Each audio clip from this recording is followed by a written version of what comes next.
work mainly in the McAllen-Edinburgh area, but I am originally from Arkansas. I tend to do things with flora and fauna and some with imagery from Mesoamerican themes.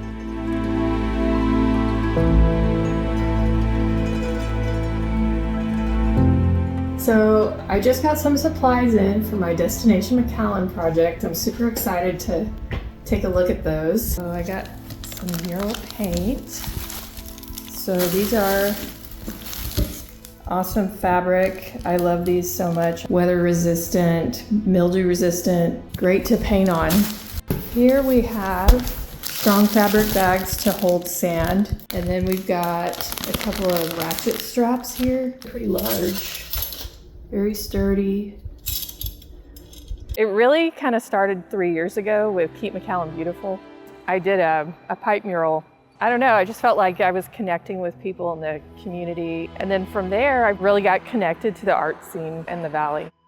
This will be a first time for me to have anything in a museum or at a museum.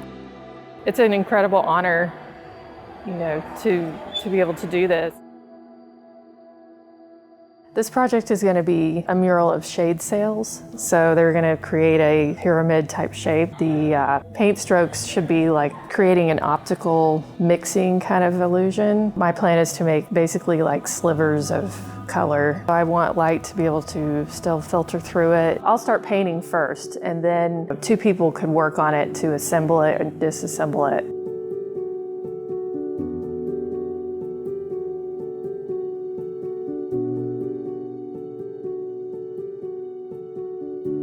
It's like you take one step and then that helps you define where your next step is. You can't really see what's gonna happen completely. I never would have saw myself here today, like 3 years ago.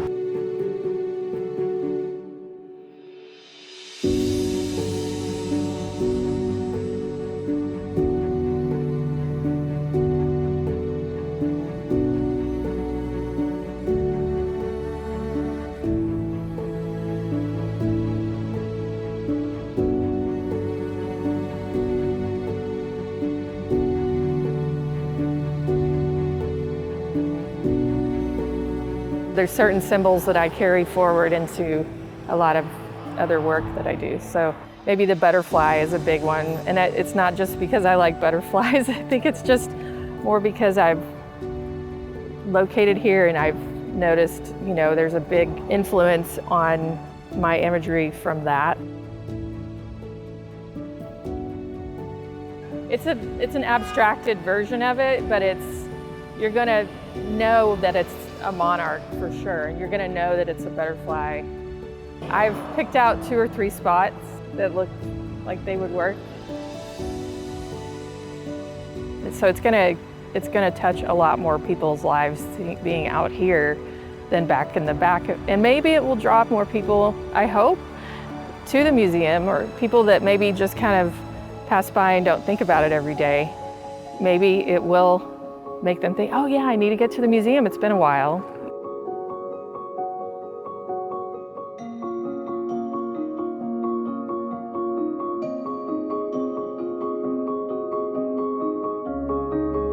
This morning I loaded the car with the sandbags first, and then everything else on top of that. Backed my car up very close to the place I was gonna be setting up, and unloaded everything and staged it.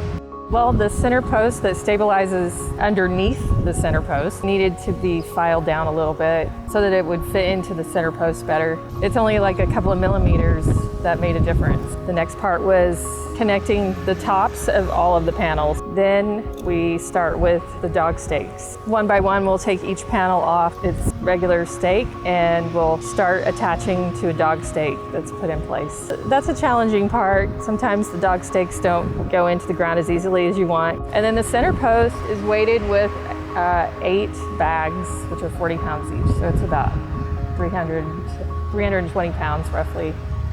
I was feeling a little nervous, like, you know, I didn't want it to seem like it wasn't, you know, working, because it was. It's just that is the process. You're kind of fighting against wind sometimes.